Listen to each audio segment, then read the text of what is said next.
정확하게 효소 분말이 뭐예요? 사실은 그 생긴 게 가로라 그래서 분말이라 그러는데요. 그거보다도 뭐 식품 공전상에는 이제 먹을 수 있는 현미나 보리, 밀에 균을 배양시켜서 효소가 풍부하게 만들어진 그런 식품을 말하는 거죠. 그래서 곡류효소, 파우더 그런 거를 비롯해서 여러 가지 그 고체 상태로 돼 있는 거를 발효를 시킨 걸 효소 분말이라고 보시면 되겠습니다. 유진경 전문가님, 효소 분말로 사람들 진짜 돈 많이 쓰죠? 네, 이미 뭐 미국이나 일본 시장에서는 이 효소가 엄청나게 인기가 많고요. 우리나라도 점점 이제 매출액이 많이 늘어가고 있는데 그 얼마 전에 홈쇼핑에서 한번 이 곡물 효소 관련해가지고 제품이 나왔었는데 300억 정도 매출이 나왔더라고요. 그걸 포함해서 지금 아주 빠르게 성장을 하고 있고요. 사실 특히 효소 중에서도 곡물 부분은 굉장히 간편하게 가지고 다닐 수도 있고 먹기도 쉽다 보니까 시장의 MS가 상당히 많이 늘어나고 있습니다. 예. 보통 제품 비용이 어느 정도? 싼 거는 10,000원짜리도 있는데요. 어떤 거는 1kg에 200만 원짜리 소소할 정도로 가격이 천차만별이고요. 특히 뭐 곡물 효소를 포함해가지고 요즘에 화장품으로도 많이 나오고 있거든요. 예, 상당히 고가의 제품들이 많이 있습니다. 근데 하나 추가를 하자면 그 효소 식품이라는 게 식품 공전의 개념이 규정이 되어 있어요, 현재. 근데 거기에 따르면 효소 식품은 뭐냐? 이렇게 되어 있어요.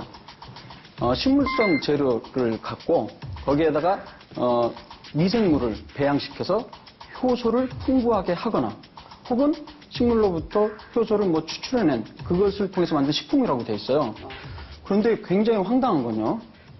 마지막에 규격의 내용이 보면 뭐라고 되어 있냐면 거기에서 효소식품이라고 하려고 할 때 그 두 가지를 체크를 한다고 되어 있어요. 어떤 효소냐? 알파 아밀라제랑 그다음에 프로테아제 이 두 가지를 측정을 하더라고요. 알파 아밀라제는 뭐냐면 우리 저 당을 분해하는 효소입니다. 소화 효소 중에 하나죠. 그다음에 프로테아제라는 건 뭐냐면 단백질을 분해하는 소화 효소예요. 저는 굉장히 궁금했어요. 효소식품 하면 또 다른 효소가 또 없나?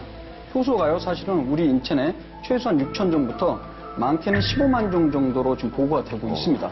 그런데 이 효소식품 딱 정해놓고 딸랑 그 두 가지만 갖고 양성이면 효소식품으로 정의한다는 게 황당해서 제가 식약처에 전화를 걸었습니다. 어제. 이게 어떻게 된 건가? 이 핵심은 뭐냐? 효소식품이라고 식품공전에 규정이 됐는데 그것도 애매모호하고 효소 우리가 굉장히 많은 여러 가지 효소인데 딸랑 그 소화효소 두 가지만 갖고 효소식품을 한다는 거는 정말 황당하고요. 제일 중요한 건 그래 설령 그 효소를 먹어갖고 우리 몸에 흡수가 된다 하더라도 이게 어떻게 해서 암을 치료하고 무슨 뭐죠? 피부병, 천식, 그다음에 무슨 뭐 무릎 관절염 이런 거 어떻게 도움인지 전혀 양력적 기전이 없다는 거예요. 그리고 그거에 대한 제일 중요한 건 임상시험이 없습니다. 그게 문제라는 거예요. 저는 개인적으로 좀 암에 그런 있다 이렇게 얘기하면 절대 안 된다는 거예요. 제 얘기는. 개인적으로 반대 의견이 있는 것이 뭐냐면 미생물을 투약해서 그 식물을 발효를 하거든요. 발효를 하는 것 자체를 가지고 일단 얘기하는 거고요.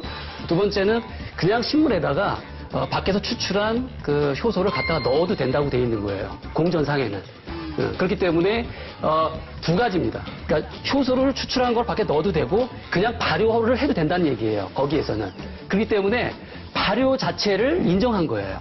그러니까 효소 제품이라는 것 자체, 효소라는 말 자체가 잘못됐다 뿐이지 사실은 발효한 것 자체는 좋다. 발효 제품에서 의미가 있다는 건 거기에 규정이 되어 있는 것이고 지금 말씀하셨다시피 거기에 이제 프로테아제라든지 우리가 뭐 알파 아밀라제가 있어야 된다고 하는 것은 그 외에도 많은 효소가 있을 수 있겠지만 그 두 가지만 일단 국가에서는 결정을 한 것 같아요.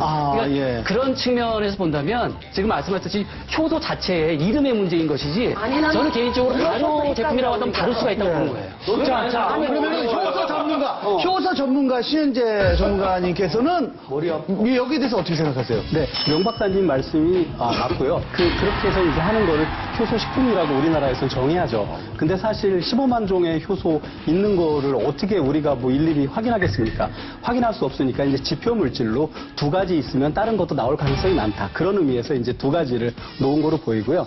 효소가 뭐 암을 낫게 하느냐 그렇게 할 수는 없지만 암 치료의 보조요법으로 미국 암학회에서도 적극적으로 엔자임 테라피라고 하는 분야가 이제 따로 있는 거니까요. 그런 부분들에 대해서는 임상 실험도 많이 진행이 돼 있으니까요. 논문으로도 확인 가능합니다.